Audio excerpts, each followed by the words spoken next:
Em matérias pertinentes sobre o nosso país, dizer que com alguma preocupação vejo esta sala assim abarrotada, porque questiono-me sobre os limites que os cuidados com a pandemia nos obrigam, e esta questão mesmo incide também no momento em que tirei a máscara para me fazer ouvir melhor. De qualquer maneira, vamos esperar que saiamos todos daqui sem grande exposição, sem grandes riscos, e de facto possamos ter ganho qualquer coisa a mais com esta tarde de debate. Foi-me de facto deixado e agora mais esclarecidas as balizas do que devo desenvolver, reformas políticas, perspectivas e desafios. Na fase inicial tinha entendido reformas do Estado, mas reformas políticas são mais abrangentes, de algum modo, pelo que, sem nenhuma dificuldade, aceitamos. Nós vamos fazer, de facto, uma introdução central, mas vamos deixar, fundamentalmente, um espaço para interação. Sabemos existirem muitas perguntas em cada um dos presentes.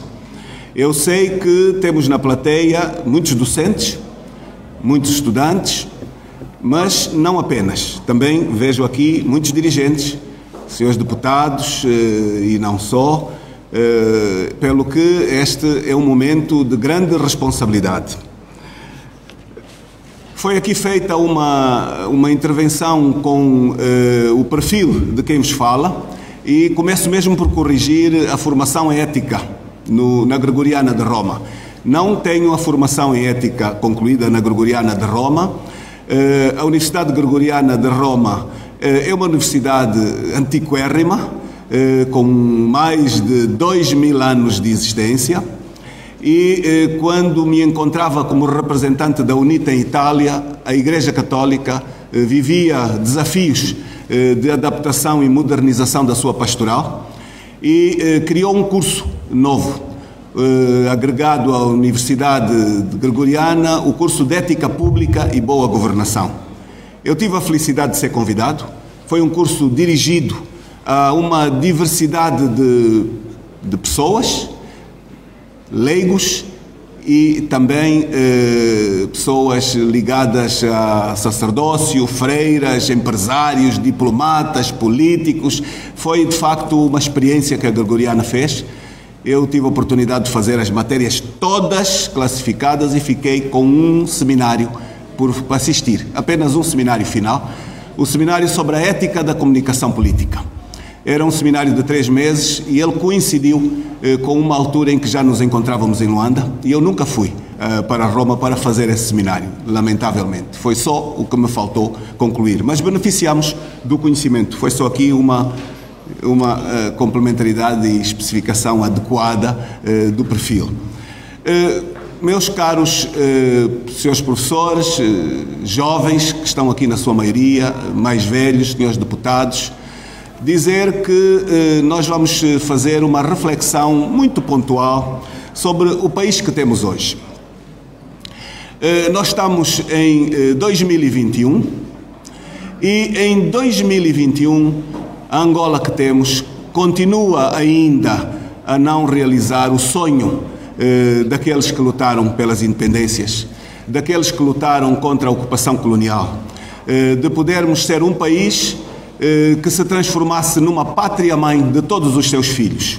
Um país unitário, feito de uma diversidade de culturas, diversidade de povos, e eu aqui começo já por negar aquela expressão um só povo, uma só nação. Me parece absolutamente incorreta, talvez no tempo tivesse um propósito, mas hoje é bom não repetirmos de forma errada e não levarmos a juventude a pensar que nós somos um só povo.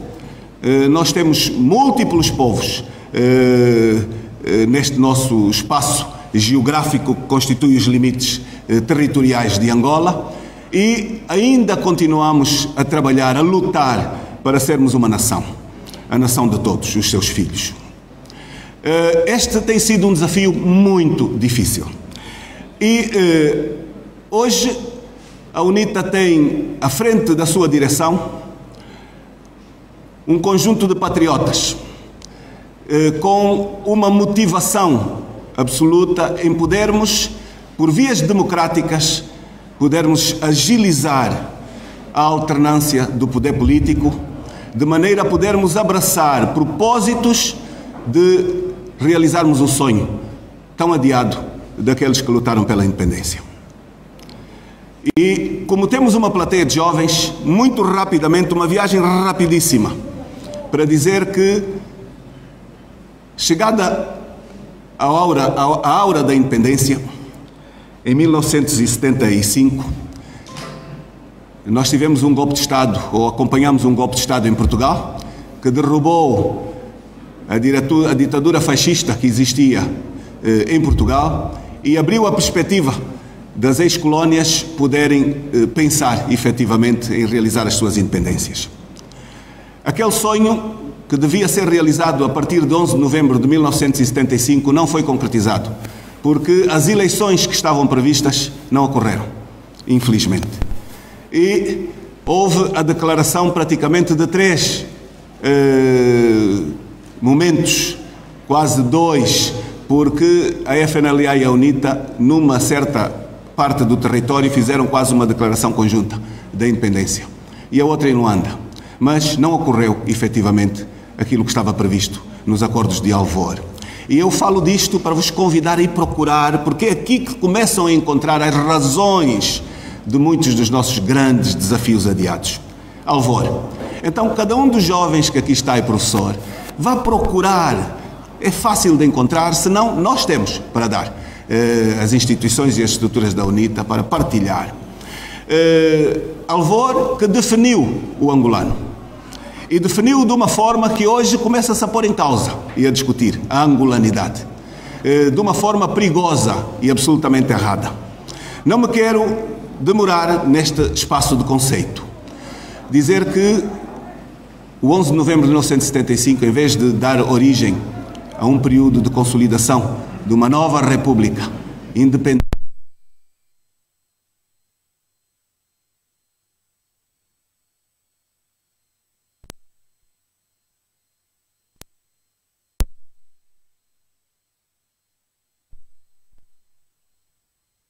profundidade de inspiração ideológica, político-ideológica, devidamente formatados com balizas político-ideológicas, deviam dar origem a uma circunstância em que começássemos a fazer a transição da revolução político-ideológica das independências para o desenvolvimento, para a dignificação dos povos porque tinham combatido. E este desafio e esta transição para o desenvolvimento continua hoje ainda adiada, infelizmente. Desde 1975 para 2021 decorreram 46 anos. 46 anos que passaram por um período longo de uma guerra civil, de cerca de 18 anos, terminaram com uma negociação, as negociações de paz de Bicesse, os acordos de paz em Bicesse, em Portugal, que foram fundamentalmente acordos de caráter militar. E é importante porque estou aqui com um público jovem. Não tiveram uma grande incidência em aspectos de reconciliação e aspectos políticos. Acima de tudo, os acordos de Bicesse definiram os termos para o fim da guerra. E, infelizmente, duraram 2 anos. Tivemos o reinício do conflito militar em 1992, no final, na sequência das eleições gerais, com massacres a ocorrerem em todo o país e uma nova fase de uma guerra bem mais violenta do que a anterior. Felizmente, foi possível ter aqui um período de paragem desta guerra, com os acordos de Lusaka. Lusaka, que não foi ainda o final dos conflitos, mas dizer que em Lusaka houve uma inovação. Os conteúdos dos acordos de Lusaka assumiram termos que tinham soluções para os problemas da reconciliação nacional, que não tinham sido inseridos nos acordos de Bicesse. E os termos da reconciliação nacional de Lusaka foram termos extremamente importantes, porque tinham aspectos políticos e aspectos de reconciliação, mas que foram de muito pouca dura também, infelizmente, e nós viemos com um conflito político-militar cada vez mais violento e que atingiu momentos em que não havia diálogo nenhum. Os estudiosos dizem que mesmo os conflitos mais difíceis têm sempre uma porta aberta de diálogo entre as partes que se encontram envolvidas. Pois o conflito de Angola, por volta de 1998, 99, 2000, não tinham nenhuma base de diálogo. Atingiram a parte mais violenta possível e mortífera. E, felizmente, foi possível, em 2002, acabar com esta guerra. E eu faço este percurso rápido porque vivemos-lo também sobre um sofisma, que a paz de 2002 só foi possível porque resultou na morte do Dr. Savimbi, que a tinha conduzido. É um sofisma, porque esta paz foi negociada, completamente negociada. E os termos desta negociação foram terminados nos finais do ano de 2000, aliás, de 2001, exatamente, em finais de 2001. E em finais de 2001, o próprio líder da UNITA declarou um cessar-fogo interno e prontificou-se a abertura de corredores humanitários, que eram as primeiras etapas, em dezembro, para começo e de implementação dos acordos de paz, que estavam adquiridos numa negociação que envolveu, naturalmente, as partes em conflito, as Nações Unidas e também uma certa facilidade do Vaticano e da Igreja Católica. Mas não é isto que a maior parte de Vossas Excelências tem ouvido. A história angolana vai ser escrita, não pelos políticos, não por nós, mas pelos historiadores. E é urgente que os historiadores, e estamos num espaço académico, o espaço académico tem uma exigência extraordinária, a exigência da verdade, mas também da investigação, em bases científicas. E fica, de facto, o desafio da escrita da história o mais rápido possível, porque a memória testemunial vai desaparecendo. Há muito edifício com uma memória histórica que morre todos os dias. E eu devo partilhar aqui com Vossas Excelências que os últimos tempos, frutos também da pandemia, levam-nos muitos edifícios, estruturas extraordinárias, que se vão perdendo definitivamente e que devem, de facto, ser preservadas. Voltando então a este pormenor, a paz de 2002, importantíssima, feita através dos acordos de Luena, foi uma paz em que nos envolvemos profundamente e que felizmente dura e vai continuar a durar. Nós muitas vezes utilizamos a expressão a consolidação da paz e também há alguns aspectos da paz democrática, enfim, e não ainda da vivência plena da democracia. Nós hoje somos um país que tem uma Constituição, efetivamente, teve uma até 2010, que foi alvo de uma revisão de 2010 para cá.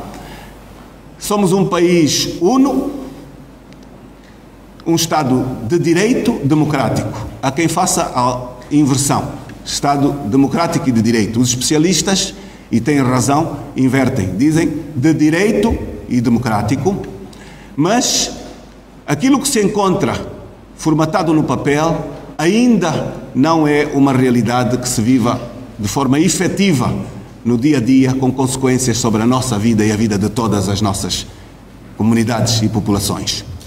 Então, esta foi uma viagem rápida, que creio uma viagem importante, porque um desafio para algumas mentes irem procurar algumas referências disto que acabei de dizer aqui. Dizer que em 2002, mais ou menos, que é importante, fui convidado para um debate na TPA, em que estiveram presentes o secretário da Informação, foi mais tarde, não foi em 2002, foi mais tarde. Eu era secretário da Informação da UNITA, portanto foi mais tarde. Esteve presente o secretário da Informação da UNITA, o secretário da Informação do MPLA, que era o Sr. Quata Canaua, um representante do Instituto de Estudos Estratégicos de Angola, um general que esteve presente, também um representante do COEPA, e neste debate debateu-se de onde veio esta paz. e onde eu expliquei com muito pormenor, com um pormenor enorme, aquilo que acabei de dizer aqui, mas de forma muito rápida. E onde dizia ao meu colega que ali se encontrava, do MPLA, que ele não tinha condições de me desmentir. Porque eu tinha acompanhado por dentro cada uma das etapas daquilo que tinha afirmado, efetivamente, das origens desta paz.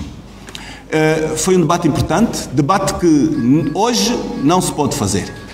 Porque, apesar daquilo que foi aqui dito pelo digníssimo Adão Ramos, o nosso país acompanhou uma transição na sua liderança do Estado em 2017.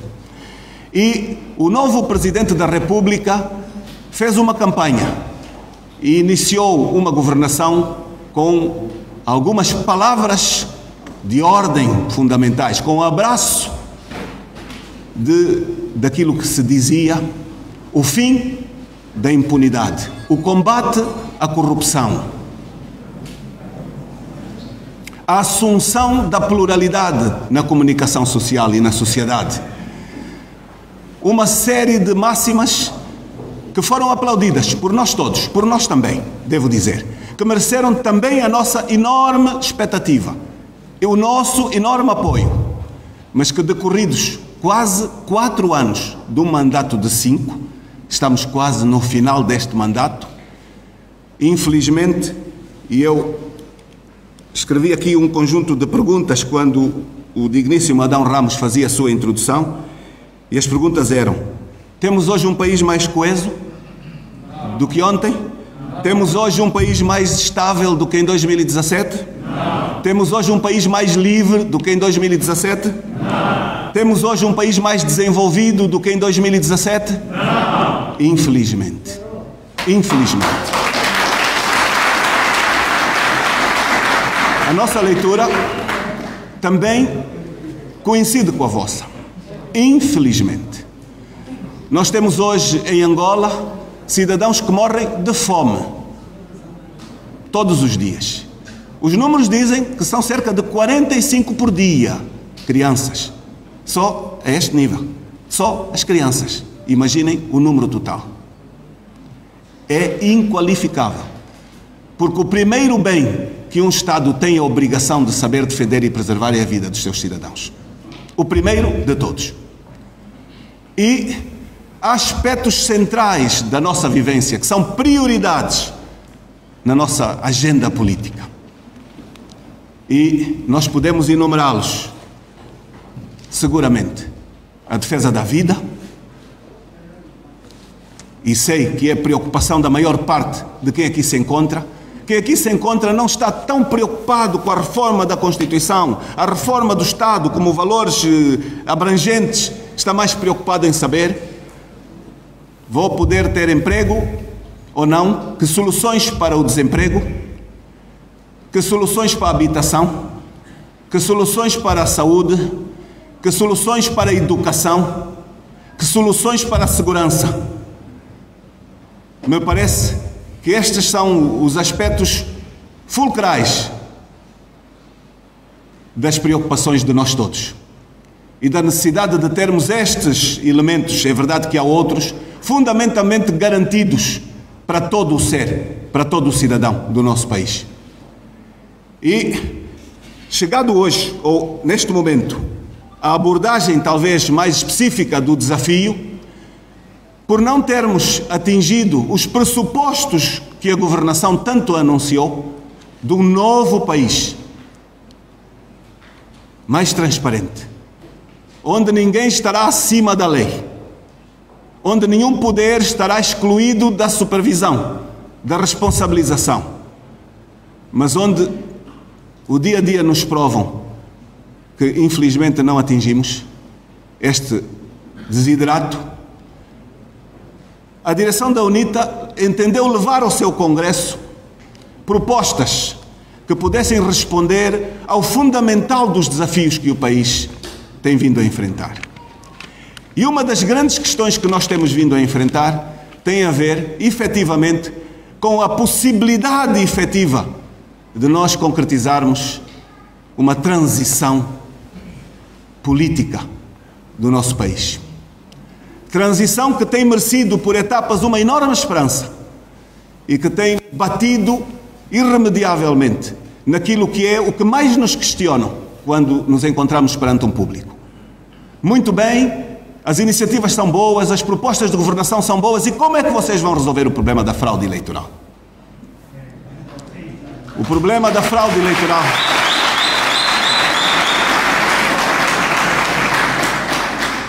é um problema muito sério, porque pode-se mobilizar uma maioria. Quando a expressão dessa maioria não se reconhece nos votos das urnas, então nós temos um enorme problema. E o problema da fraude eleitoral, da segurança do voto, é provavelmente o que está no topo para que a transição política possa ocorrer. E que é uma das prioridades que esta direção tem abraçado. O de tudo fazermos para podermos impedir e contornar o desafio de ocorrência de uma nova fraude eleitoral. Infelizmente, dada a sensibilidade destas questões, nós podemos partilhar algumas ideias, mas não podemos partilhar a estratégia. Infelizmente.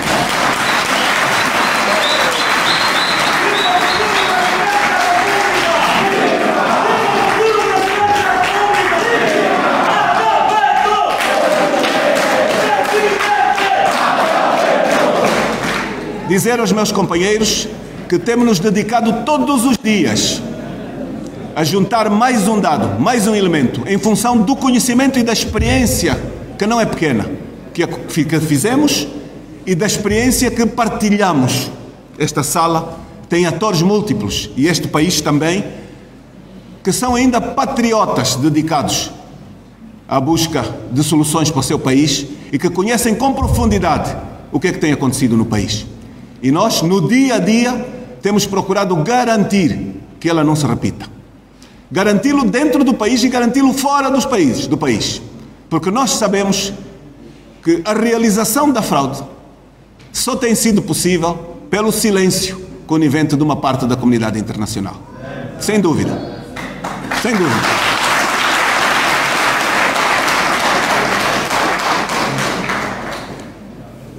Então, companheiros, conscientes destas realidades, a direção da UNITA levou ao seu Congresso a necessidade da formatação de uma ampla frente democrática para a alternância do poder em Angola. E por que uma ampla frente democrática para a mudança do poder?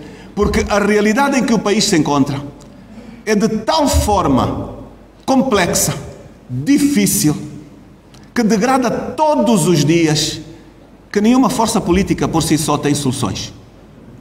Não é possível de forma isolada. É possível, sim, se conseguirmos formatar uma frente que conte com a envolvência do essencial da força, da mensagem, das propostas, de um espaço político credível e patriota, que envolva a sociedade nas suas forças vivas e que partilhe objetivos comuns. E vou mesmo mais longe para dizer pela primeira vez aqui algo que é o seguinte: fazer das propostas para o próximo mandato alguns compromissos. Um dos compromissos do próximo mandato será necessariamente efetuar a revisão da Constituição. Porque as Constituições dos países nunca são documentos fixos, imóveis, inamovíveis. As Constituições devem estar definidas nos seus conteúdos para o melhor serviço às suas populações, ao desenvolvimento, à dignidade, ao serviço das suas populações e não ao impedimento destes objetivos. Hoje, cada vez mais impõe-se, efetivamente, abraçar uma Constituição que sirva a Angola e os angolanos. E nós, creio que estava definido, esta semana mesmo, a Assembleia Nacional começar o debate da proposta de revisão da Constituição levada a efeito pelo Sr. Presidente da República.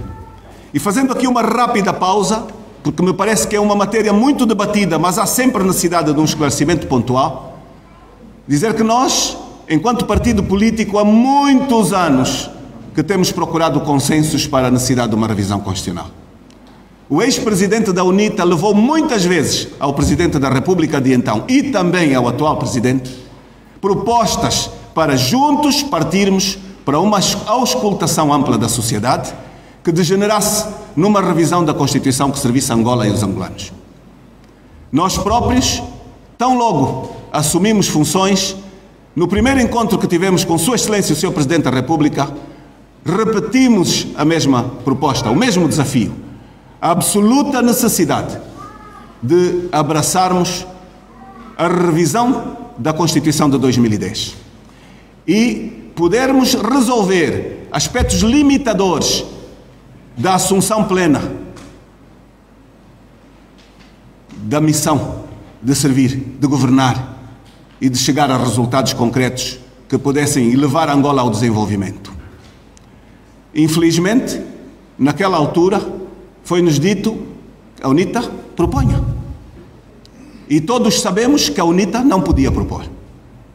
Porque, desde que a paz é uma realidade e que os equilíbrios na Assembleia Nacional têm uma fórmula permanente. E esta fórmula dificilmente não sai dos gabinetes. O somatório todo dos partidos da oposição é inferior a 1/3 dos deputados. É a fórmula permanente. E esta fórmula é adequada ao texto constitucional e à lei eleitoral. Esta fórmula impede que possa existir iniciativa para qualquer revisão da Constituição por parte de outra força que não seja o MPLA ou o Presidente da República. Portanto, incapacitados por lei de poder tomar a iniciativa, o que nos estava a ser dito era um desafio praticamente sem capacidade de ser realizado. Qual não é a nossa surpresa quando vimos anunciado do Conselho de Ministros uma proposta de revisão da Constituição por iniciativa do Sr. Presidente da República. Eu dizia que não queria demorar-me porque conhecem as múltiplas intervenções públicas à volta desta temática, mas que faz parte um pouco do tema que foi trazido aqui, porque é muito importante este aspecto. O que foi levado à Assembleia, por iniciativa do Sr. Presidente da República, não é a revisão da Constituição que nós tínhamos pedido, não é a revisão da Constituição que os angolanos esperam. Trata-se de uma proposta limitada, fechada e sem nenhuma condição de ser acrescida. Aqueles pontos que foram levados não podiam ser acrescidos por mais nenhum ponto, porque a lei assim o diz, não é possível. E é bom que todos nós estejamos esclarecidos. Esta proposta não resultou de nenhuma ampla auscultação da sociedade. E surpreendeu-nos muito como é que, chegados a este momento de maturidade política, em que se vê evidente crescimento crítico por parte da própria comunidade, da população, dos jovens, e ainda bem que há este ganho de capacidade crítica do cidadão, como é que é possível deixar de lado uma ampla auscultação da sociedade para melhor servir este povo e esta sociedade? Não conseguimos entender. A verdade é que ficou de lado também o essencial dos desafios que se nos colocavam. E hoje o essencial dos desafios passam exatamente pela necessidade que nunca foi feita, e aqui começo também a ir fundo nestas questões, do futuro governo que emanar das futuras eleições, que eu espero que seja uma maioria formatada exatamente na sequência da ampla frente para a alternância por via democrática, com a UNITA, necessariamente, tenha a condição de, como primeiro ato do pós de uma vitória eleitoral, a ampla auscultação do país, do modelo de governação e do sistema de governo que melhor sirva a Angola. Porque nunca se fez esta ampla auscultação. Um profundo diagnóstico do que somos, do que queremos.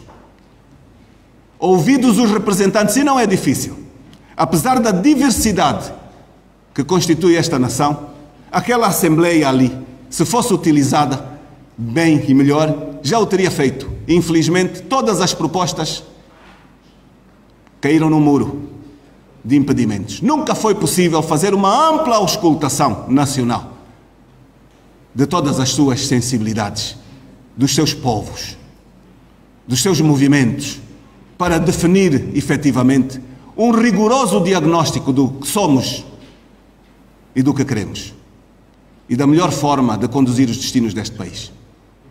Nunca. Será o primeiro ato. Seguramente que nós precisamos de recuperar a soberania a quem a detém. Está retirada a soberania a praticamente todos os órgãos, com exceção de um. Como sabem, o soberano são vocês. São vossas excelências. É o povo angolano. Os senhores são o soberano a quem tem que ser consultado para definir todas as respostas que nós aqui citamos necessárias de serem definidas. Para encontrar os equilíbrios da representatividade política, o soberano tem que ser consultado com transparência. E o soberano tem sido defraudado. Porque quando se consulta o soberano para eleger o Sr. Presidente da República, o soberano não tem opção. E uma das questões que nós temos que resgatar com urgência é a condição de nós podermos escolher quem nos represente ao nível máximo do país, que foi retirado aos angolanos com a revisão da Constituição de 2010. Uma perda extraordinária. Hoje, os angolanos vão para as eleições gerais e elegem com um só boletim 2 órgãos de soberania. Isso não existe. 2 órgãos de soberania eleitos pelo mesmo boletim, órgãos que se devem supervisionar, que se complementam, que são distintos. Isto é um golpe constitucional. Claramente. E que deve ser profundamente alterado, com urgência. Dizer também que, resgatada esta condição, nós temos que mexer na nossa lei eleitoral. Nós temos que mexer na lei da Comissão Nacional Eleitoral. Porque são aspectos que determinam a transparência e a legitimidade do exercício do poder político. A legitimidade de quem foi escolhido para representar o povo soberano. Só o pode ser e deve ser-lo com absoluta transparência. E me parece que este deveria ser um exercício do interesse de todos. Não parece? Porque há uma resistência em podermos ter na Comissão Nacional Eleitoral uma representatividade única para cada uma das formações políticas que se encontrem com representação parlamentar. Que é aquilo que nós defendemos, a paridade na CNE. Uma outra das profundas reformas, porque se continuamos a ter o que temos hoje, nós temos os comitês de especialidade com maioria absoluta a decidir sobre os seus próprios interesses na Comissão Nacional Eleitoral. A administração eleitoral, do modo como se encontra hoje representado, formata efetivamente aquilo que nós chamamos condições para realizar a fraude eleitoral. E não tem havido disponibilidade para rever, neste aspecto, questões constitucionais e fazer a revisão da lei eleitoral e da lei da Comissão Nacional Eleitoral. E, portanto, este é um desafio enorme que se encontra sob a nossa frente. Os senhores hoje, se forem a CNE nacional, a CNE provincial, a municipal, têm uma maioria absoluta do MPLA. Ou melhor, uma maioria de representantes do MPLA. E o que é que acontece sempre antes de cada pleito eleitoral? A Comissão Nacional Eleitoral é tomada de assalto pela Casa Militar do Presidente da República. Tem sido isto, liminarmente. E o que é que ocorre com as diretivas da CNE? Nos últimos momentos e nos últimos dias são substituídas por outras empresas, por outros atores, por membros dos serviços de inteligência. E é este, efetivamente, um dos maiores desafios que nós temos colocados pela frente, nas reformas que nós temos que trazer ao nosso país. E, portanto, hoje, quando nós fazemos uma intervenção, no final aparece sempre uma ou duas pessoas que se levantam e que colocam algumas das preocupações. Estou a dar um passo largo para ver se diminui o tempo desta intervenção, para ficarmos nas perguntas e respostas, que nos questionam sobre 2 questões. Uma já foi dita aqui. Como é que pensam resolver o problema da fraude? A outra, que se começa a colocar cada vez mais, é qual é a garantia que os senhores têm que, em função da perda das eleições, o MPLA aceita a entrega do poder? aceita uma transição política? Qual é a garantia de que esta transição se possa fazer em estabilidade? Estas são questões fundamentais e estratégicas que nos preocupam.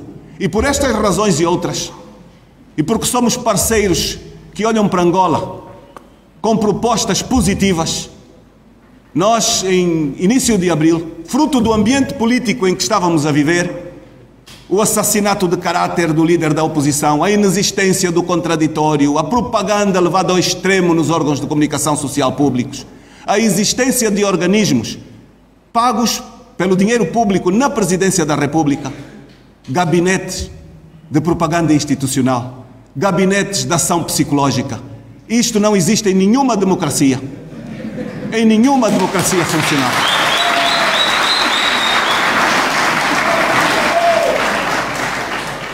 Acrescidos ao trabalho dos serviços de inteligência colocados à defesa dos interesses do partido que governa, pagos também com os dinheiros públicos. Por causa de tudo isto, e porque somos angolanos e queremos o bem deste país, queremos a formatação de uma Angola inclusiva e não exclusiva, uma Angola de paz, uma Angola de estabilidade, uma Angola de desenvolvimento, uma Angola que consiga atrair os capitais de investimento estrangeiro, que não vêm para Angola com este tipo de posicionamento, porque os estrangeiros estão aqui, mas também lá fora acompanham o que se passa. Não há ninguém que arrisca fortunas suas para um país que não tem liberdade de imprensa, que procura escolher os adversários políticos que vai encontrar nas eleições. Isso não existe. Isso não existe.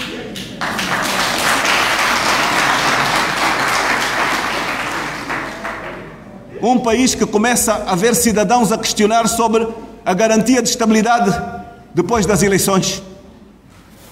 Um país que não se preocupa em se expor com este tipo de imagem para fora e para dentro. Então nós pensamos que nós devíamos tomar uma iniciativa. E nós pedimos uma audiência ao Sr. Presidente da República. Porque temos ideias, temos propostas e não nos queremos auto-excluir de as levar a quem de direito. Porque o Sr. Presidente da República é a mais alta entidade deste país. Concentra poderes extraordinários, poderes excepcionais. O diálogo institucional depende fundamentalmente do seu posicionamento. Temos muito menos condições de influenciar, mas não quisemos deixar dúvidas sobre o nosso posicionamento. Somos um pouco mais novos também. E temos uma representatividade de muitos que olham para nós e têm expectativas dos nossos atos. Então, nós dirigimos este pedido de audiência e estamos à espera que ela ocorra. Se partilho com os meus caros acompanhantes, dizer, ou presentes nesta conferência e quem nos acompanha, mesmo fora desta sala, dizer que o presidente da UNITA, no final do mês de abril, fez um périplo internacional. Mas teve o cuidado, porque estava à espera da audiência, de ter formalmente informado que iria sair antes, por respeito e por correção. Porque sei que isto de vez em quando as pessoas falam e não sabem com rigor. Quando regressamos, cumprimos a quarentena. Uma quarentena decorrente do decreto presidencial que muitos não cumprem, apesar de os assinar.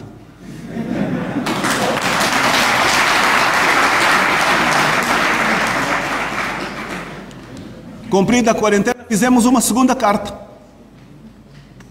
a dizer que estávamos, a partir do dia a seguir, com a quarentena cumprida e absolutamente ao dispor de podermos servir aqueles que em nós confiam e podermos levar a quem de direito as nossas visões, as nossas propostas e poder nos juntar na necessidade que nós vemos premente de dar ao país uma visão e uma ação de diálogo institucional absolutamente incontornável, que deveria ser permanente, porque temos uma Angola com problemas excepcionalmente graves, que sozinho ninguém vai lá, ninguém vai obter soluções.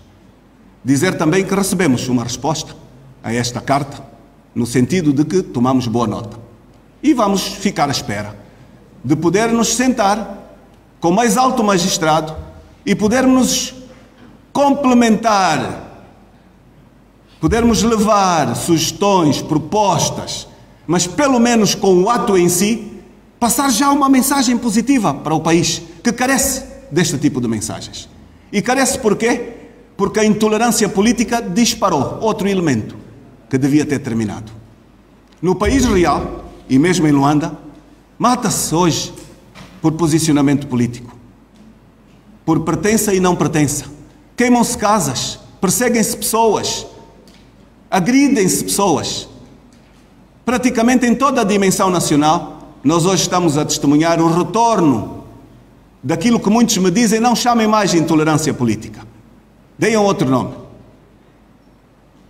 Deem outro nome. E há um nome mais feio, que eu não vou dizê-lo. Mas são crimes. Muitas vezes praticados por pessoas que interpretam instituições públicas.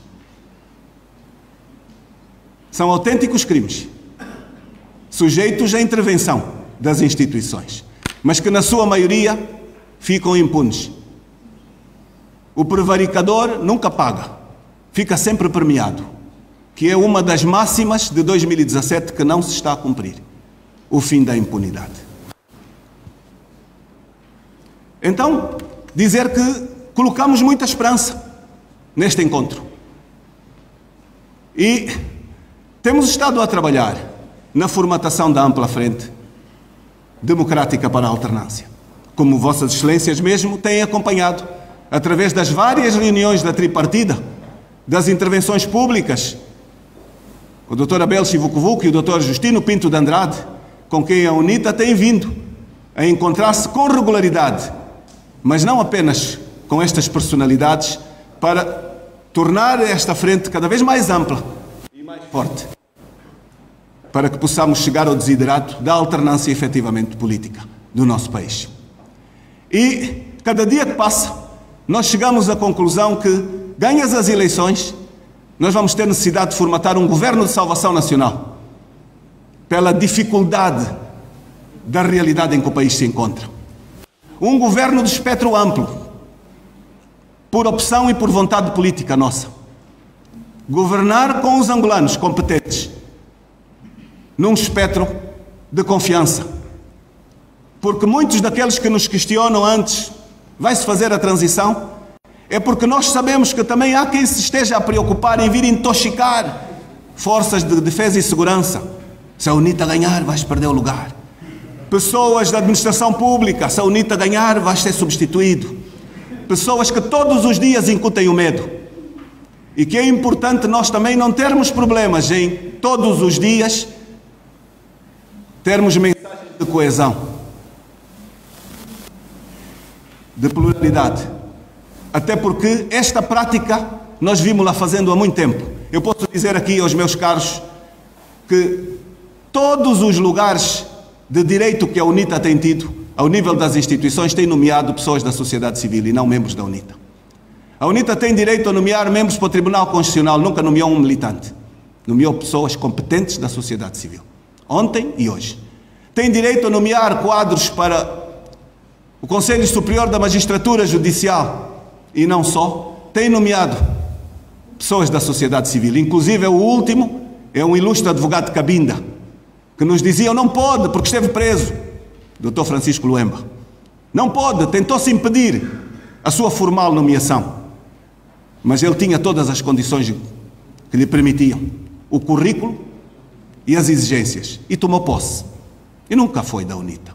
Mas também nunca esteve sob pressão de desempenho. Como todos sabem, nomeou também para o Conselho de Comunicação Social pessoas que não eram da UNITA. E que são bem conhecidas de Vossas Excelências. Sem nenhuma dificuldade. Sem nenhuma dificuldade. E tem deputados independentes na Assembleia.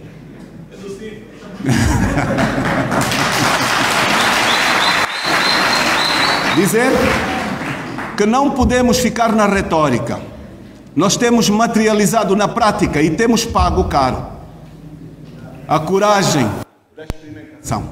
Mentira ou verdade? É verdade. Mas também no plano interno temos pago, mas ainda bem, a coragem da pluralidade. Ir para um congresso com 5 candidaturas que fazem campanha pública contraditória no âmbito público, estamos a pagar. É aquilo que vocês estão a ver hoje. É o que estão a ver hoje. Mas é uma coragem necessária. Porque a assunção da democracia é absolutamente incontornável. Nós temos a profunda convicção de que não é possível liberdade, desenvolvimento sem pluralidade democrática. Não é possível. Não é possível a dignidade ser atingida sem liberdade dos povos. Não é possível. Sem justiça que funcione. Não é possível. Não é possível.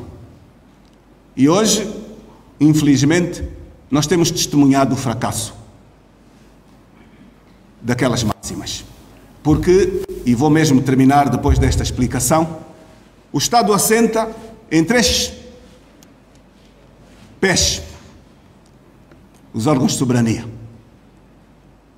A soberania assenta no poder, os órgãos de soberania, poder executivo, no legislativo e no judicial, que devem ser todos independentes e complementares.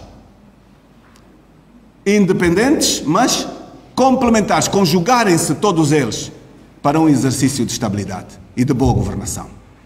E a realidade que nós temos hoje prova-nos, por 1000 exemplos, ficaríamos aqui até amanhã, de que um dos órgãos de soberania domina os outros. O poder executivo domina o legislativo. Mas domina-o de facto. E a maior das provas de que o domina é que continuamos a ter ainda em exercício o acórdão aprovado em 2013, 319/2013 do Tribunal Constitucional. Acórdão que amarra as mãos do Parlamento para fiscalizar o Governo e as ações do Governo. O mais importante documento que o Parlamento aprova é o Orçamento Geral do Estado. Aprova-o, mas não o fiscaliza na sua plenitude. Isto é impensável. Isto é impensável.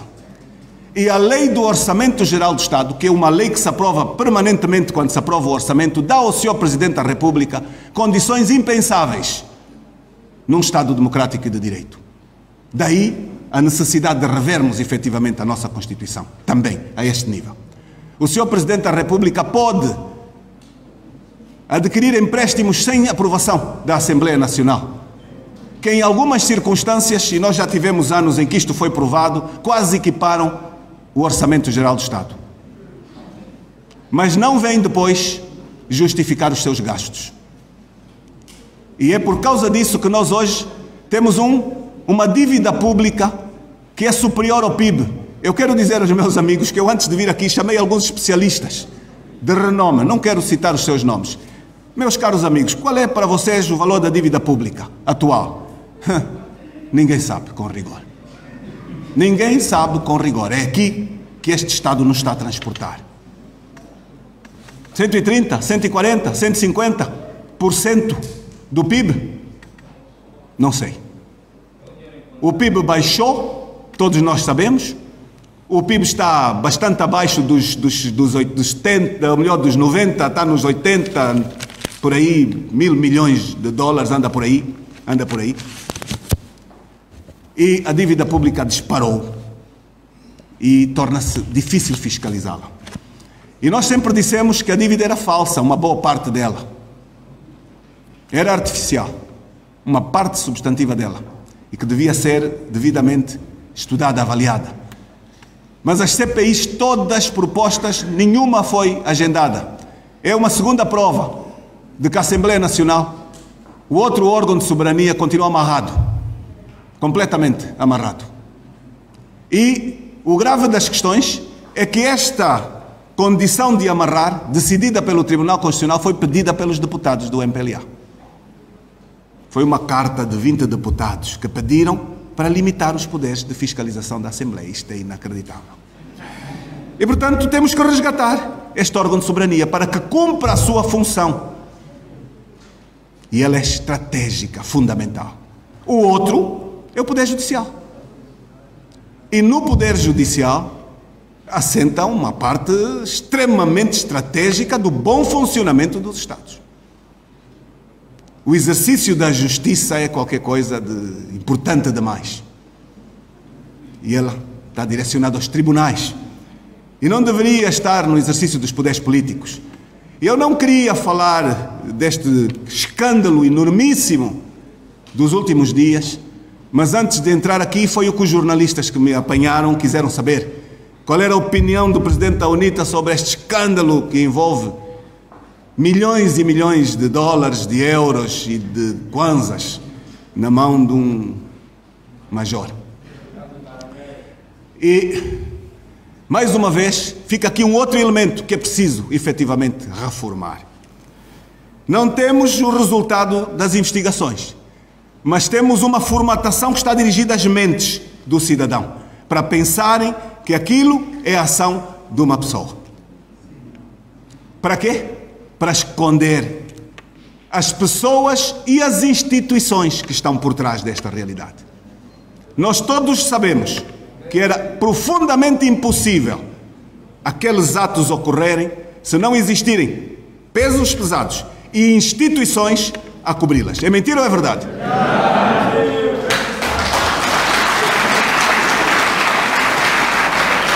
E então, quero trazer aqui duas reformas, e vou mesmo terminar, incontornáveis. A reforma da administração pública, a reforma do Estado e depois a reforma da administração pública. São duas coisas distintas, necessárias em absoluto. A despartidarização das instituições do Estado. E para poder executá-la, é preciso despartidarizarmos as nossas próprias mentes, cada um de nós. Porque aqui o desafio coloca-se também no indivíduo. Há as mudanças de mentalidade, uma nova cultura pública, o resgate dos valores, mas não como retórica ou como propaganda. Efetivo resgate de valores. E com a despartidarização efetiva das instituições, do Estado, e depois a reforma da administração,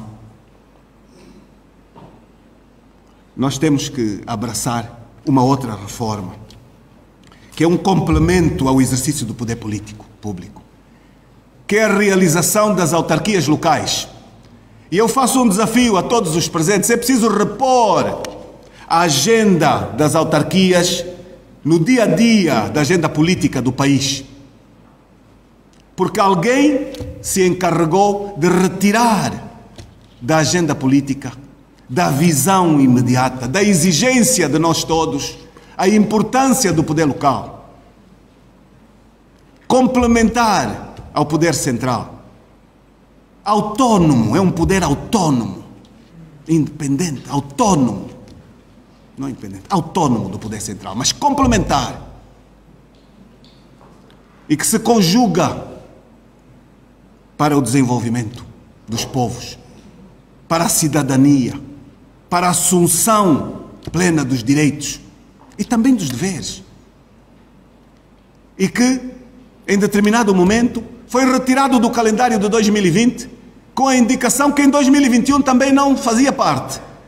Mas ninguém ouve falar de compromissos, de quando.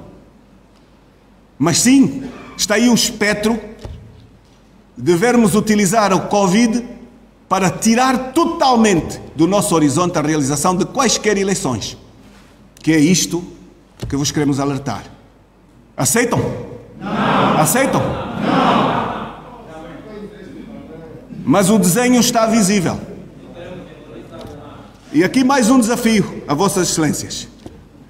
A Organização Mundial de Saúde partilha os números mínimos que justificam as cercas sanitárias e as medidas de exceção. Angola está muito abaixo de qualquer daquelas que a justifiquem. Muito abaixo. Se os números são verdadeiros, que é aquilo que nós também questionamos, é mentira ou é verdade? Nós todos questionamos os números. E isto diz bem da credibilidade ou da falta de credibilidade das nossas instituições.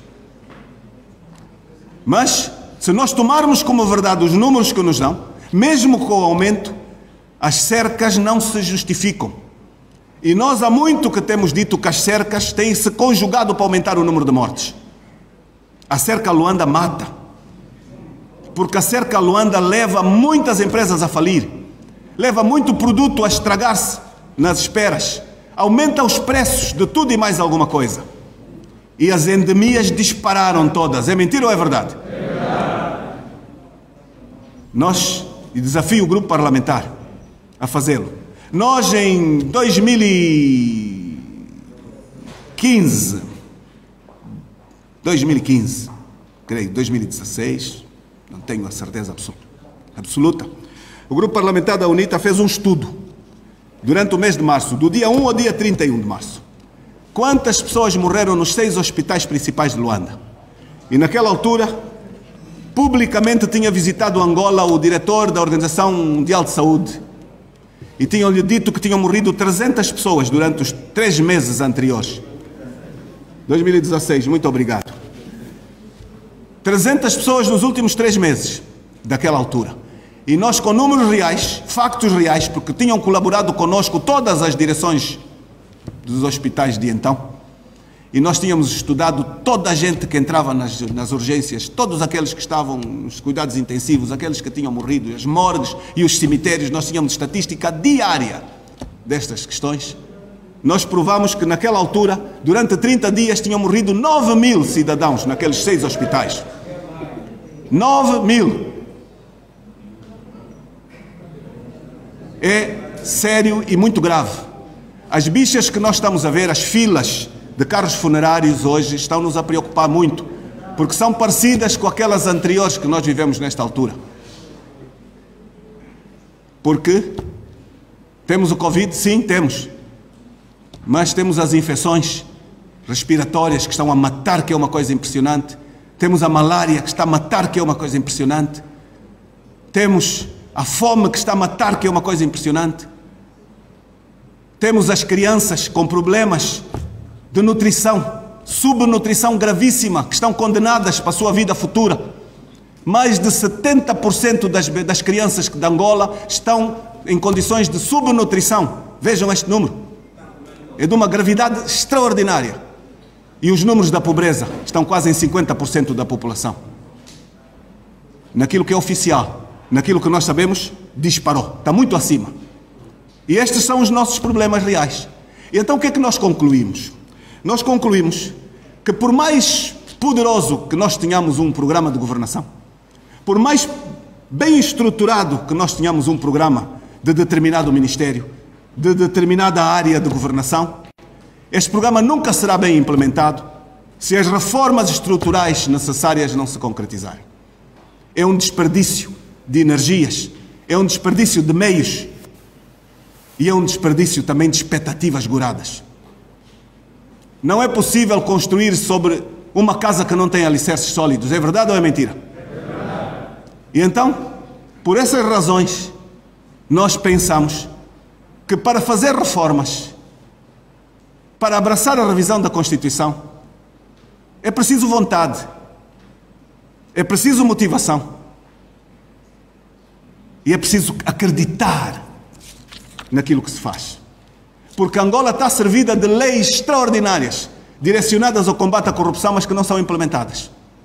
Porquê? Porque quem se encontra sentado na cadeira do poder faz tábua rasa dos conteúdos legais, utiliza-as em sua conveniência.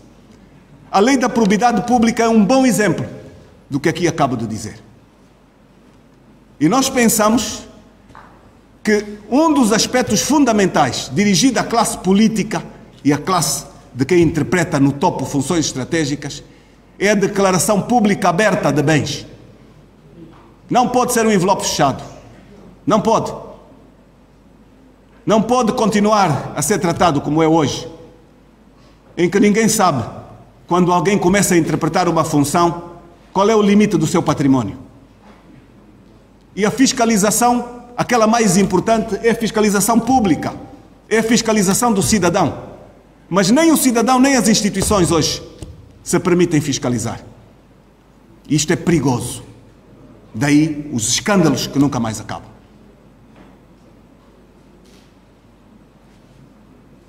Por isso, nós estamos a propor que patriotas assumam numa ampla frente para a alternância os destinos deste país e possam, adquirido efetivamente a maioria, formatar um governo amplo de salvação nacional.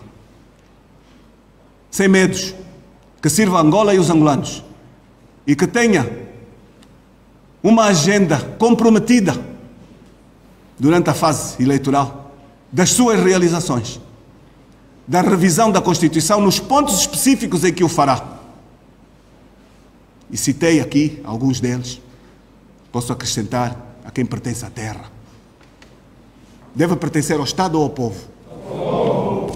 É fundamental, porque o não uso da terra em benefício do soberano é uma das razões que retarda, inclusive, o potenciar dos cidadãos detentores da terra, porque o Estado determina o benefício da titularidade de uma forma absolutamente criminosa. Criminosa. Os donos hoje das terras são meia dúzia. E o soberano tem sido destituído dos seus direitos. Este é um problema sério. A necessidade de um tribunal eleitoral é uma proposta nossa também.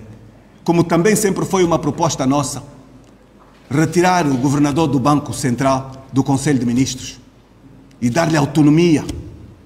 Porque como é que você pode regular quando depende de uma instrução política? É ineficaz o exercício da sua missão. Mas é preciso, primeiro, vontade, depois vocação para mudar. E eu gostaria de terminar, para realizar, é preciso vontade, vocação, disciplina e método. E exemplo. Nós não podemos esperar que sejam os outros a fazer e ficarmos sempre escondidos lá atrás e protegermos-nos completamente por um conjunto de leis e um conjunto de instituições e ficarmos elevados a uma condição quase do Senhor, de Deus, na terra. Então, meus caros, muito poderia deixar aqui, mais. Mas a radiografia do país é preocupante. As soluções devem ser de todos. De quem governa, de quem está na oposição, do cidadão que deve participar. E a realização das autarquias é uma absoluta necessidade. E o respeito pelo cumprimento rigoroso e objetivo das eleições, das suas datas, é um outro elemento fundamental para abraçarmos a Angola que nós todos sonhamos. Muito obrigado a todos.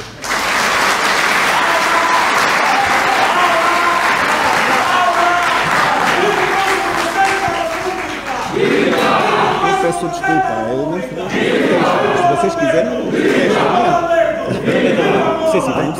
sim. Ora bem, a primeira questão foi-nos colocada aqui pelo representante, creio que dos portadores de deficiência, Associação das Pessoas com Deficiência Auditiva. Muito bem. Meu caríssimo, antes de mais, nós estamos também aqui a fazer um exercício de sensibilidade própria. E estava aqui, no início do nosso debate, teve que se ausentar a pessoa que no âmbito do partido teve que se ausentar porque foi dar aulas.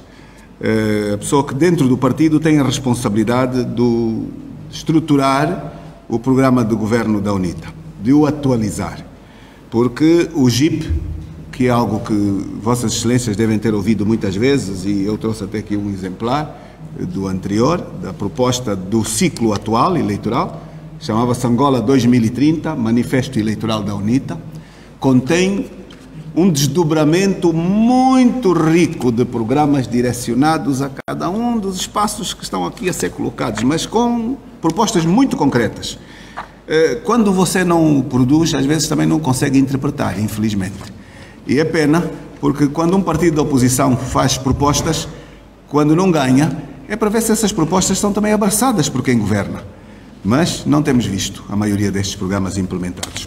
Então, eu prefiro ser humilde e não vir dizer que tudo já estava no nosso programa.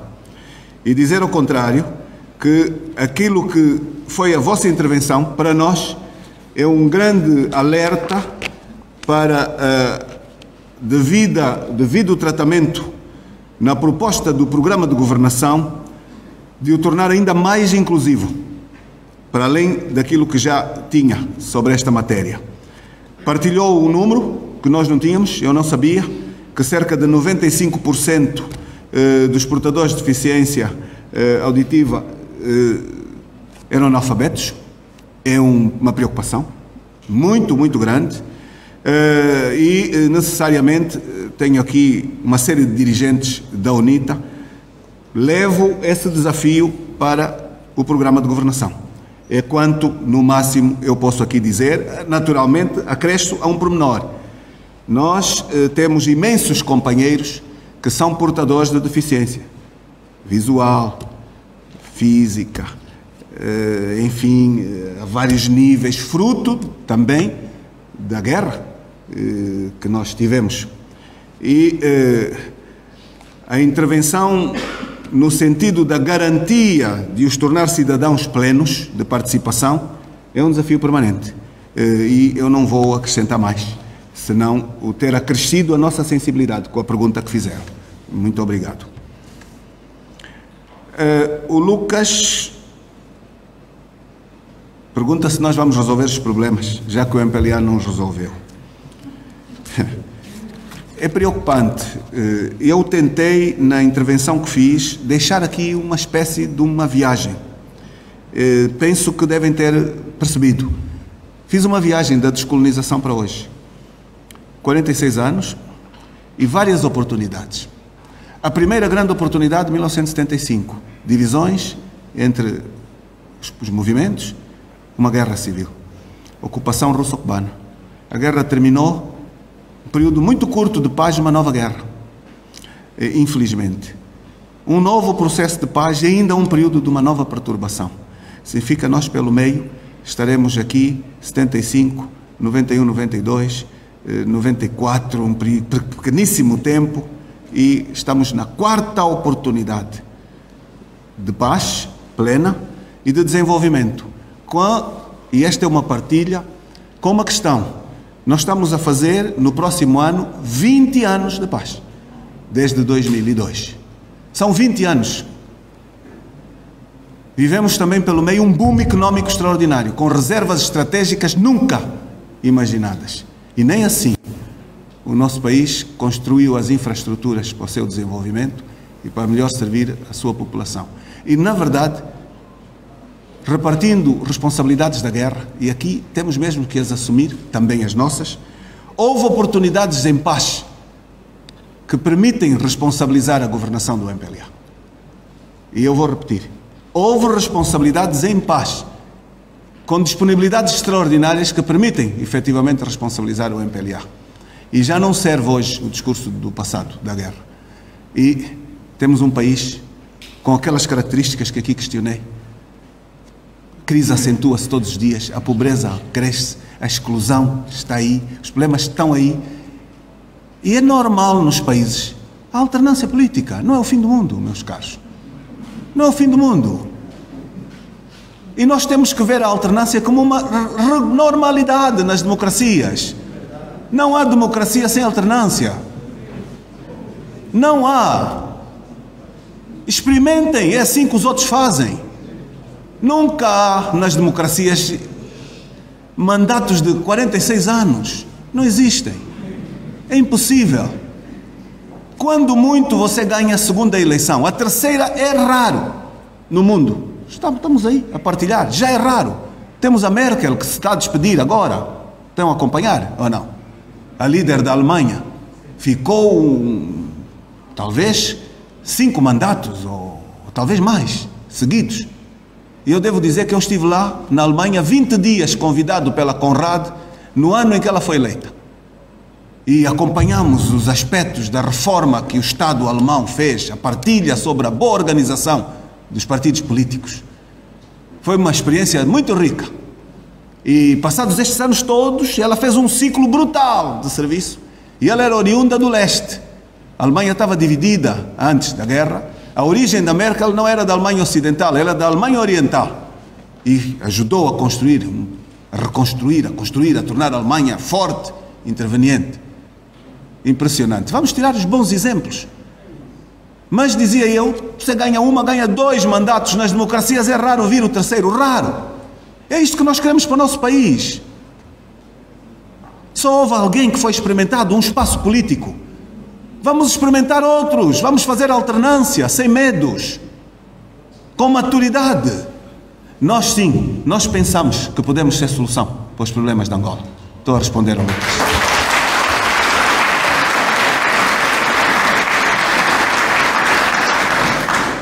Pela sensibilidade, pela preparação, pela abertura ao diálogo, pelo sentido inclusivo, também porque acompanhamos os múltiplos erros, também servem como lição para nós, a vários níveis. Pensamos que sim, que podemos ser solução, sim senhor. Em 2022.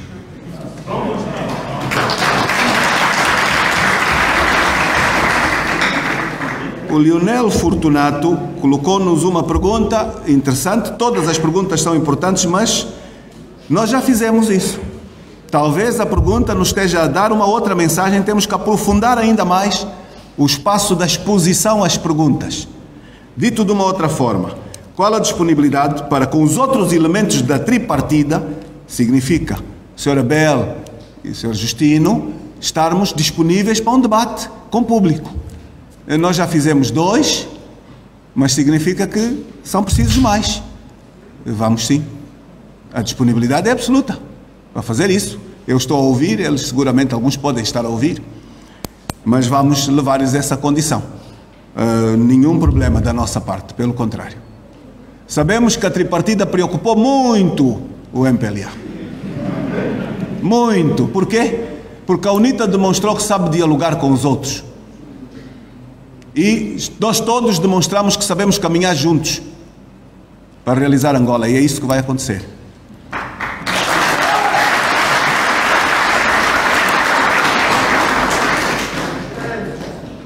O nosso caro amigo politólogo Carlos Nachimbotia também disse bem? Muito bem. Colocou-me uma pergunta que eu acho que já respondi também, mas posso ser mais específico. Como é possível fazer reformas num Estado quando a política é comandada pelo direito e ou melhor, e pelo poder dos mesmos? Não sei se interpretei bem. E o poder político pelo mesmo. Exatamente. Então, meus caros, nós temos aí todos os dias este exemplo, é verdade. Eu não quis citar algo surpreendente para mim. Nós fizemos uma intervenção sexta-feira passada, onde questionávamos a capacidade crítica interna do MPLA, dos intelectuais do MPLA. Fui obrigado a questionar um partido de milhões, e vamos acreditar que é um partido de milhões, com milhões de quadros. Como é que permitem chegar ao que nós chegamos? Como é possível que haja tanto silêncio conivente com esta realidade? E, diz bem, as propostas extraordinárias vêm fundamentalmente de grandes professores, particularmente de Direito. Mas eu acompanhei com muito cuidado o debate que houve na Universidade Agostinho Neto sobre o aniversário da Constituição. Quantos acompanharam aqui nesta sala? Quantos? E eu ouvi coisas muito sérias. Eu ouvi um ilustre professor, que é um dos pais da Constituição atual, chamar a atenção para um pormenor muito grande. Dizia ele, não há excesso de poderes do Presidente da República na atual Constituição. Eu vou repetir, isto é importante, por isso é que estes debates são úteis, é bom dar tempo às perguntas. Não há excesso de poderes, dizia ele. O problema não é esse. O problema é o facto de ser o birô político que manda no governo e no Estado. Ouviram bem? Ouviram bem?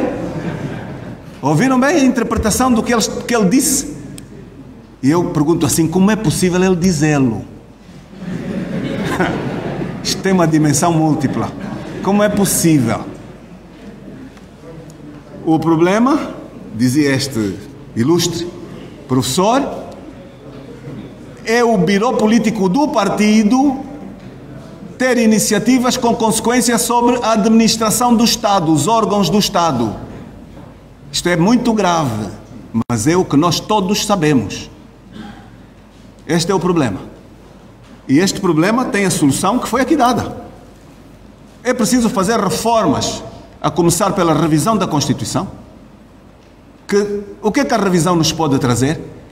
É apurar essencialmente a legitimidade do exercício do poder político. Sim, porque este é primário aqui, nesta questão. Porque senão, os mesmos, que aqui diz, vão voltar a propor reformas, uma outra Constituição, uma série de... Sim, é verdade. Estou plenamente de acordo consigo. E para impedir que estes vícios se voltem a realizar, há que alterar aquilo que facultou. Porque hoje, eu vou fazer uma afirmação muito pesada, uma parte das leis que se aprovam na Assembleia Nacional é para garantir a continuidade da governação do Partido-Estado. É para autosservir quem as aprova. Não é para servir o povo, nem o desenvolvimento. De maneira nenhuma. Há leis que são levadas à Assembleia para reforçar a carapuça que defende os interesses do Partido-Estado. A couraça. E então, aqui, as soluções são essas. É preciso fazermos a alternância. De facto, mudar o status quo, acabar com menos de um terço permanente como resultado dos gabinetes. Porque eu penso que o povo está maduro para se mobilizar adequadamente e fiscalizar de proximidade a segurança do voto. É o trabalho interno, entre outros. Entre outros. Mas este é essencial. É essencial que cada um dos que vai votar depois tenha consciência que deve ter uma atitude de proteção da segurança do seu voto na sua comunidade e mobilize nesse destino. É fundamental, porque senão o voto é mesmo roubado. Senão os resultados não saem da CNE. A outra questão é a reforma do Estado. É a despartidarização da administração pública. Indiscutível, não tem outra saída. Não tem mesmo. As outras são milagrosas, não existem. Na prática. E aqui, para fazer estas questões, só com novas maiorias na Assembleia.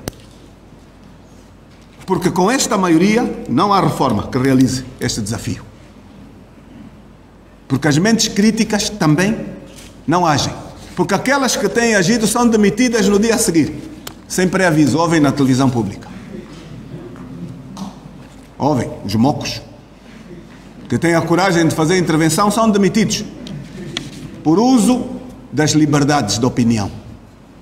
É grave. É preciso mudar, portanto. Os intérpretes do poder têm que assumir o poder democratas convictos, dedicados e patriotas, filhos deste país, patriotas, cidadãos, que estejam menos preocupados com o seu bolso, com as suas fortunas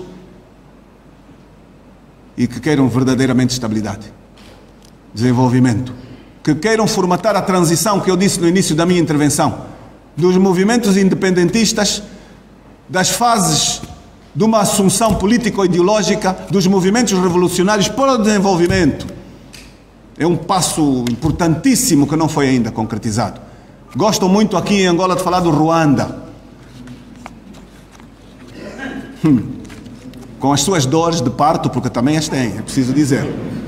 É preciso dizer. Olhemos para o formato do poder político no Ruanda. Também tem as suas dores de parto. Mas tem feito alguns caminhos, tem se distinguido, mas a assunção plena da democracia também é desejável para todos esses locais. Eu penso que lhe terei respondido. Álvaro Capita, desculpe. Saber se as comissões de moradores são hoje órgãos da administração pública, eu vou mais longe, não são só comitês de especialidade do MPLA. Querem introduzi-las como órgãos da administração do poder local. É outro elemento de gravidade extrema. Sem dúvida que sabemos. Na Assembleia mostramos fotografias, inclusive. O MPLA Verde. É a comissão de morador, mas agregado à comissão alguém foi tratar de documentos e foi visível a sobreposição da partidarização das instituições. Melhor facto não existiria. Mas ainda querem elevar, querem formalizá-lo, querem torná-lo oficial. No projeto que os ilustres membros que têm passado pelo Ministério da Administração Pública e Reforma do Estado, como era assim, querem servir ao país. Não serve, estes modelos não servem. E uma das questões mais tristes é ver jovens agregados aos vícios do passado para fazer carreiras.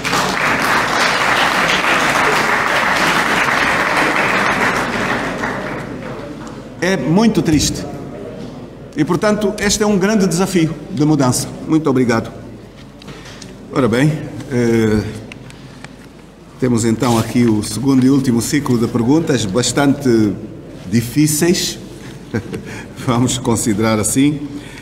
O Marcos Ginguba traz uma abordagem que tem sido, efetivamente, um desafio para os intérpretes políticos. Eu tenho interagido com muitos atores culturais e todos eles, infalivelmente todos, se queixam da pouca atenção que habitualmente as instituições lhes direcionam. Tenho partilhado esta questão e esta partilha para mim só me pode servir de aumento de sensibilidade, até porque há um lugar comum que não é menos importante, que é aquele que afirma que o homem é essencialmente um ser cultural, mais do que qualquer outra coisa. E é esta realidade que o distingue dos outros, a vários níveis. Portanto, dizer que a UNITA é conhecida a estes níveis, eu penso que há alguns lugares comuns, porque é partilhada no âmbito da atenção que é direcionada aos aspectos efetivamente culturais, reais, efetivos, da etnicidade, da diversidade da nossa realidade. Quando eu iniciei a abordagem com aquele passeio, mas onde dizia que é absolutamente fundamental realizarmos uma ampla auscultação que nos permita ter um diagnóstico concreto, verdadeiro, minucioso do que somos, tem muito a ver com a boa parte das perguntas que o meu caro amigo colocou, da atenção e da sensibilidade e da percepção que nós temos dessa diversidade, dessa multiplicidade, dessa especificidade, vou dizer assim, de âmbito cultural e da necessidade de ser respeitada. Mas há aqui aspectos múltiplos com que ela pode ter sido apresentada. Ela pode ter sido apresentada naquilo que são a nossa essência, a diversidade cultural, como pode ter sido apresentada num âmbito cultural artístico. Eu não sei qual delas é que fundamentou a exposição, mas que uma depois inspira-se na outra, a segunda, em poder, nas suas múltiplas manifestações, desempenhar a manifestação das nossas realidades, das nossas origens, da nossa etnicidade, e encontrar espaços de visibilidade para esta questão. E salto para questões muito concretas. Quanto daquilo que é nosso espaço público partilha esta diversidade como elemento educativo, trazido para o lado da educação? Quanto dos programas que constituem hoje os aspectos da nossa escola puxam as origens, a partilha, as tradições, os valores e aquilo que é comum muitas vezes dizer-se, o resgate dos nossos valores, mas não num plano meramente consumista do politicamente correto. E, portanto, acho que, mesmo que esteja com a intenção de ter perguntado sobre o aspecto último da atenção que quem governa deve dar aos intérpretes do espaço cultural, que é um espaço muito amplo e vasto, aquele outro primeiro não deixa de ser importante. E nós temos vindo a demonstrá-lo muito fortemente nesta matéria. Aliás, O próprio projeto de revisão da Constituição que a UNITA tinha levado ao Parlamento tinha respostas objetivas também à importância destes aspectos no próprio texto constitucional. Então, não lhe posso ir mais. Talvez fique aqui, mais uma vez, o desafio de o tornar mais visível no JIP. Mais detalhado, mais explicado do que já está. Mais ao pormenor do que já está. Porque ela é extremamente importante. E tem sido, infelizmente, um dos desafios que não tem sido possível a quem governa trazê-lo a uma realidade. Nós estamos até com um processo de aculturação muito amplo e muito perigoso a vários níveis. Então, era quanto eu tinha para partilhar com o meu caro amigo. A partir de que momento devemos começar a partilhar os conteúdos do JIP? Sr. José Miúdo, e muito obrigado pela forma como nos dirigiu também algumas palavras, e disse que estava a ser intérprete, peço desculpa, dos estudantes que lhe pediram para colocar essa pergunta. Eu mostrei aqui aquele que foi o programa, o manifesto eleitoral, que foi sujeito ao período eleitoral de 2017. E dizer que nós perdemos há pouco tempo um dos maiores atores que estava com a responsabilidade partilhada dos conteúdos do novo programa de governação, que era o nosso saudoso, ilustre companheiro Raul Danda. O Raul Danda, na estrutura da UNITA, para além de membro da Assembleia Nacional, ele era o responsável do governo sombra. Há quem não interprete bem e não tenha entendido bem porque é que a UNITA mantém um governo sombra. Mas é necessário para ir aprofundando com rigor os conteúdos dos vários aspectos ligados à governação. E ele tinha com a senhora Arlete Chimbinda, a vice-presidente, os dois, a responsabilidade partilhada da conclusão deste trabalho. Infelizmente deixou-nos, mas é comum dizermos que não são as pessoas que devem concentrar tudo, são as instituições que devem ser fortes e serem permanentes. E, portanto, certamente, ao nível do seu espaço de trabalho, ficou o resultado da sua ação. Nós não temos a definição, e a lei também não permite que exista, mas habitualmente as campanhas eleitorais são de um período específico. E não é exclusivamente nas campanhas que os partidos devem aparecer só lá naquele limite a partilhar conteúdos. É um erro, de facto. E eu penso que, mesmo para nós, o desafio de agilizar este documento. E nós pensamos que este documento estará pronto, mais 2, 3 meses, estará concluído. O risco deve ser bem estudado. Nós estamos a falar com uma plateia adulta. Você antecipa em excesso, tem alguns riscos. Atrasa, também os tem. Então, isto é fruto de avaliação que devemos fazer partilhando com a sociedade este tipo de debate. Qual o momento ideal para começar a trazer propostas novas, para não serem metidas no programa dos competidores. Então, de qualquer forma, fica-nos a chamada de atenção da absoluta necessidade, mesmo do que já existe, que não é tão conhecido e que é extremamente rico, e podermos aprimorar com este aumento de proximidade os conteúdos do programa a seguir. Sem dúvida nenhuma. Mas nunca é tarde. Eu partilho, se vou lhe responder de forma concreta, nós aumentamos a partilha dos conteúdos do JIP desde há uns 2, 3 meses a esta parte. Já existia, mas tornou-se para mim uma necessidade permanente de todos os locais, como eu fiz aqui. E o que eu faço é que saio e depois mando o e-mail, o WhatsApp com os conteúdos para toda a gente que o pediu. Portanto, também é algo que se pode fazer à saída daqui.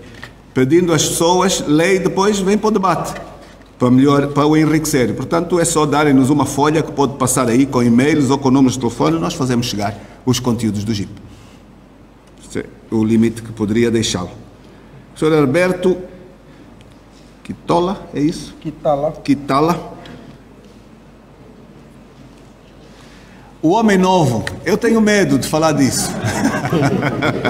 Tenho medo pelo excesso do abuso, do uso destas promessas. Vocês sabem que o político já não tem uma boa imagem. Você hoje, quando alguém te pergunta e não te conhece o que é que você faz, principalmente lá fora, fica difícil responder. Porque a imagem comum é de que tudo que é político é ladrão. É verdade. É a imagem que se tem. E, portanto, não vem associada a um bom referente complementar. E, portanto, falar do homem novo é um risco muito grande. Sendo, porém, visível que nós precisamos de reformatar, diria assim, recuperar valores. E eles fazem-se em casa, no seio da família, na nossa cultura, no seio da sociedade, fazem-se também no âmbito público, na escola,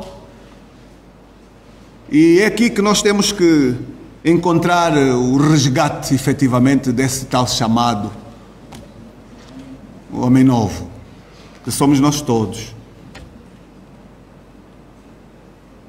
chamados a um maior rigor, a uma vivência com maior responsabilidade, a recuperação de valores perdidos, nós todos, a recuperação da solidariedade nas comunidades, que é algo que se perdeu quase completamente, embora, por parte da juventude, muito particular, eu tenho visto particularmente uma juventude nova, se lhe chamo assim, ativa e participante, a retomada dos aspectos da solidariedade.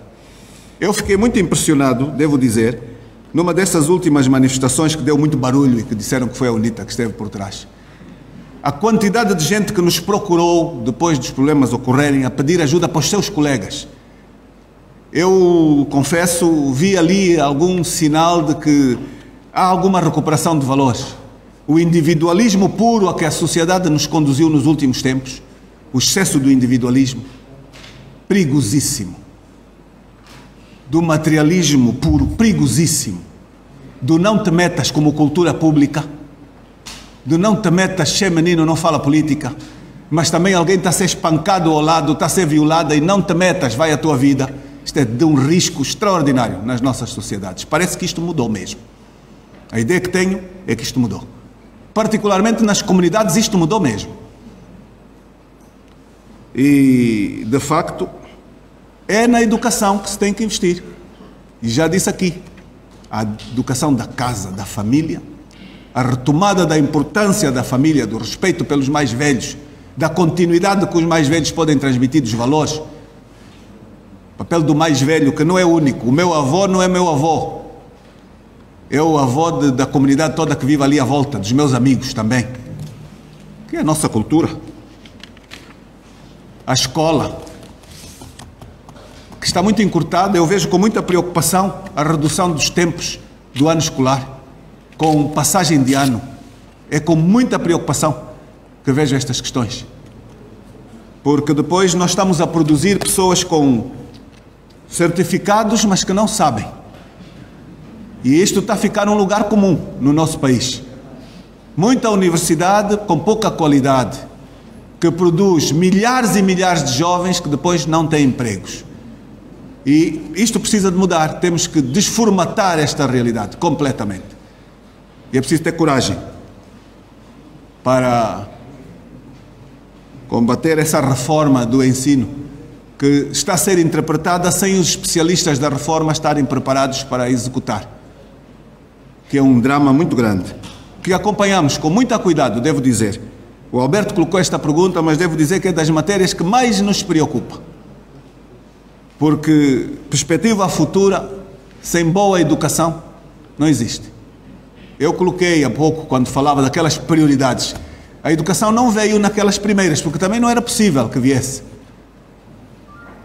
Você não pode deixar de investir fortemente, mas se você não tem casa, se não tem emprego, depois não sustenta as outras questões. Se não tem saúde, não sustenta os outros aspectos complementares. Mas a boa educação é absolutamente incontornável. E é uma preocupação muito grande, de que nós temos alguma experiência, também devo dizer. Hein?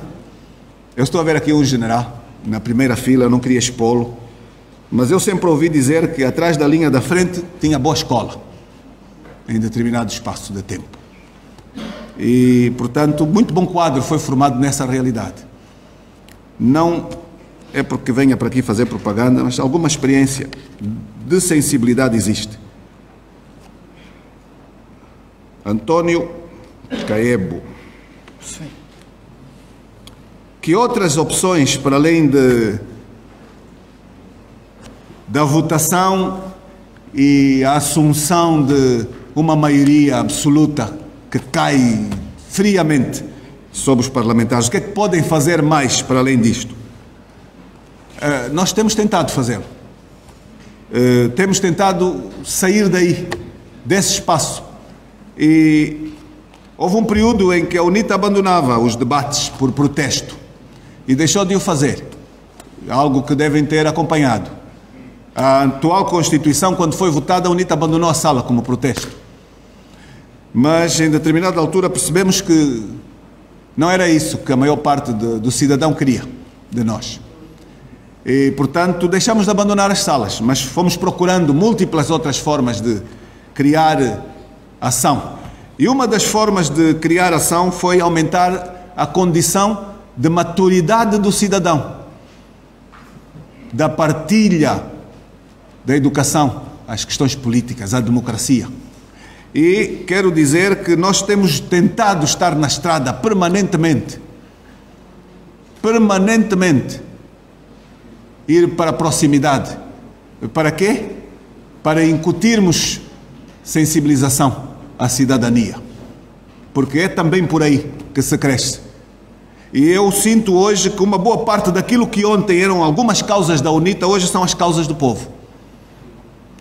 Pensamos que temos lá uma cota parte da responsabilidade, em termos lá chegado. Porquê? Não queria dizer isto porque também pagamos caro essa questão, muito caro.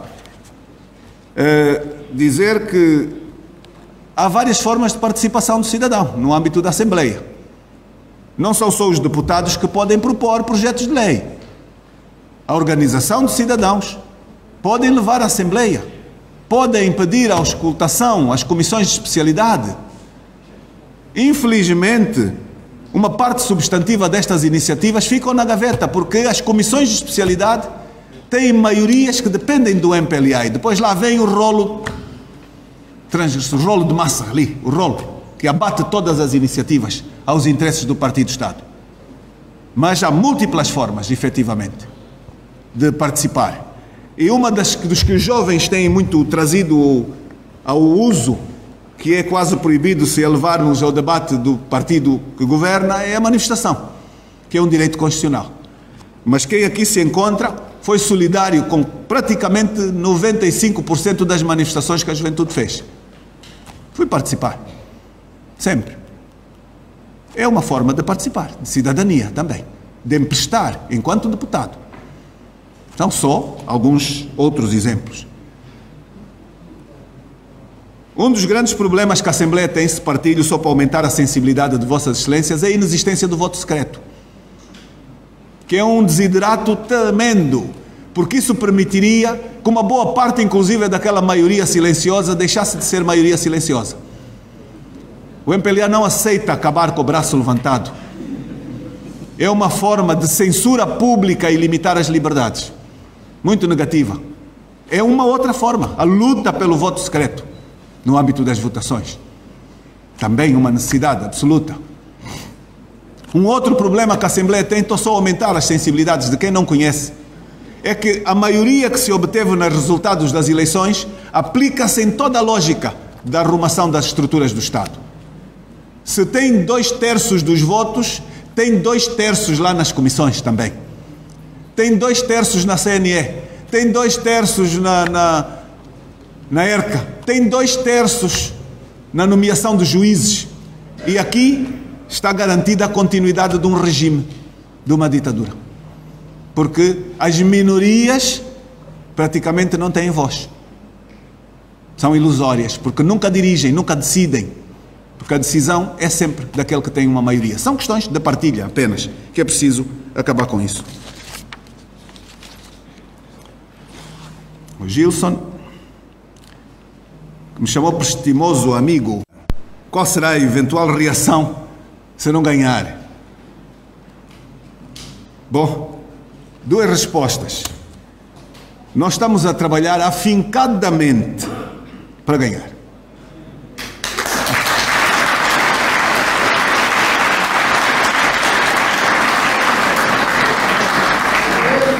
E nós estamos a realizar atos que não são simples. Alguns, provavelmente, são novos, para não dizer são mesmo novos. E estamos a desafiar a cidadania para nos juntarmos para fazer alternância. Mas nós estamos a dizê-lo também, e aqui é a resposta definitiva, de que nós somos democratas. Nós praticamos internamente a democracia, com custos. Há partidos que não elegem as suas lideranças de forma democrática. Há partidos que não elegem os seus presidentes de forma democrática. São candidatos únicos. Não têm nem a experiência, nem a vocação, nem a vergonha de optar pela pluralidade das candidaturas. E quando internamente as vozes assumem isto, castigam as vozes internas que tiveram a coragem de apresentar candidatas em alternativa às propostas da direção. O partido que está a governar esse nosso país é este exemplo que eu acabei de citar. Por isso tem que ir para a oposição.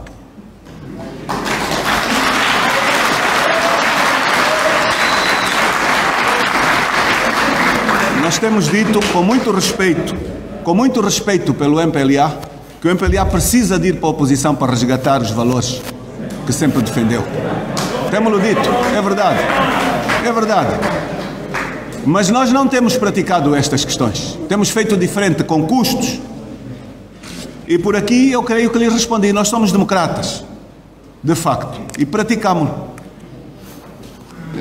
Última pergunta, o périplo no exterior. Também já falei aqui um bocadinho, sem especificar a pergunta essencial. Qual é a imagem que se tem de Angola? Não é boa, lamentavelmente. Nós todos sabemos que as boas realizações quase sempre não formatam os conteúdos dos noticiários. São passadas imagens que não são boas. Imagens que vão com credibilidade lá para fora não são boas.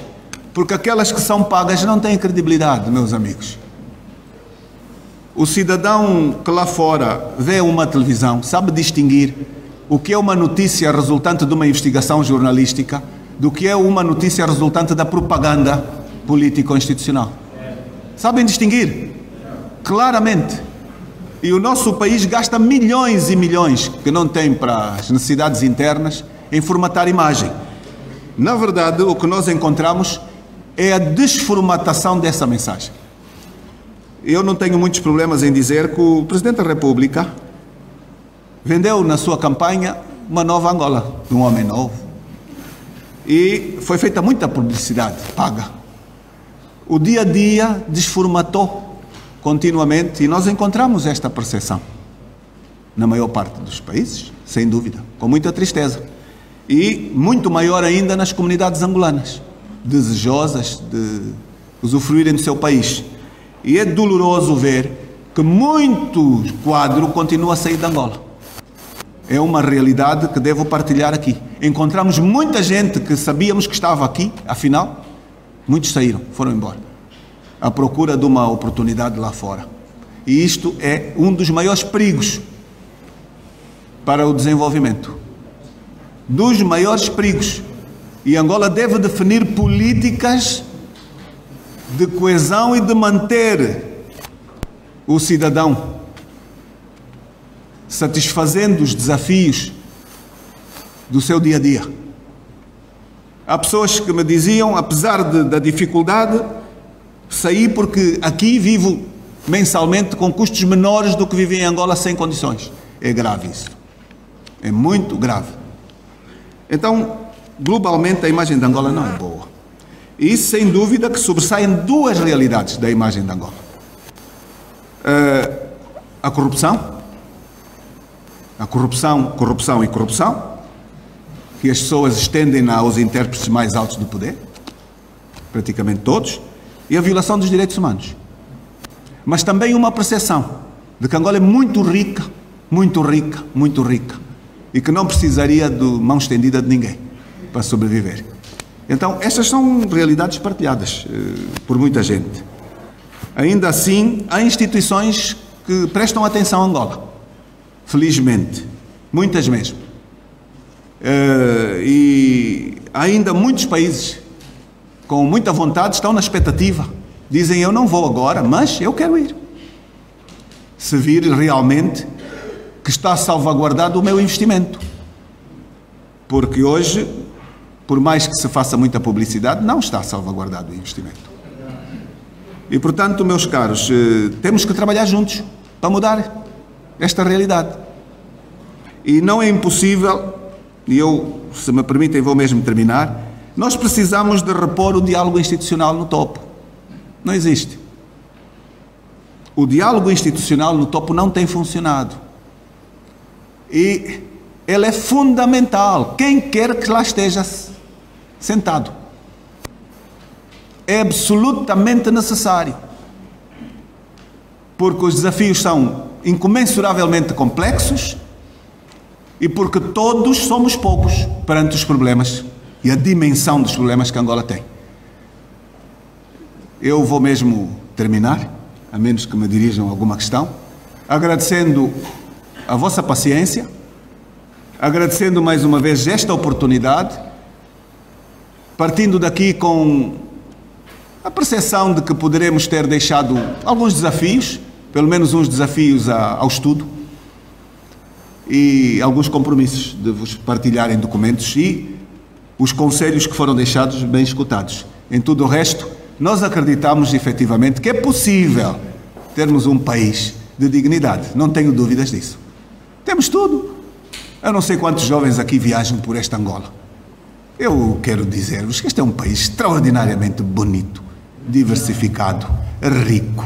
A riqueza não é petróleo hoje, é água, é terra, é diversidade, essa diversidade cultural. Nós temos tudo. Precisamos de trabalho. Outra das questões que hoje se vai perdendo. O gosto pelo trabalho, em oposição à facilidade de ficar rico rápido, de qualquer forma, de muitos jovens também. Então, meus caros, eu acredito em Angola e, portanto, é com esta fé de que eu acredito em Angola e de que juntos podemos que eu vos digo mais uma vez muito obrigado.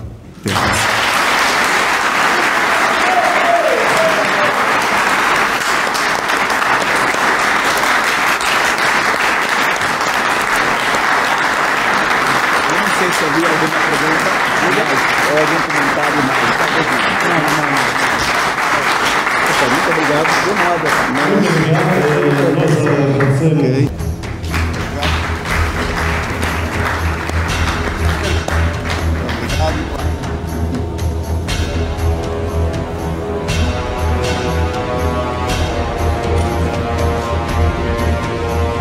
Obrigado a todos. Eu fiquei molhado.